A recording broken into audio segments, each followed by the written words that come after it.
Evo zbog čega svi pričaju o ovome. Mina Vrbaški donijela bitnu odluku nakon izlaska iz elite. Zbog ovoga je svi upoređuju sa svojom majkom Ivanom.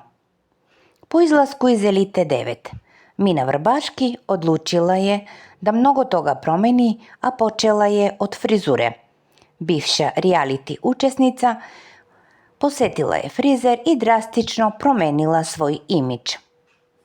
Naime, ona je nadogradila kosu i napravila je afro lokne, zbog čega mnoge sada su rekli da ona podsjeća na majku Ivanu. Poznato je da njena mama ima prirodnu kovrđavu kosu, a ovom promjenom Mina je dosta zaličila na nju.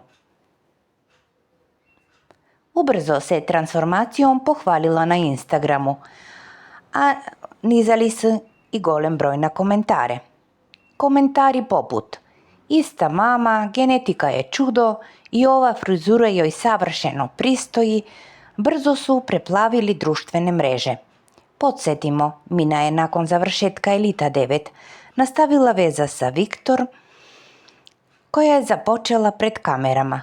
Njih dvoje i dalje uživaju u ljubavi, a sudeći po objavljenim fotografijama na društvenim mrežama, zajednički život im tekako prija na oboje.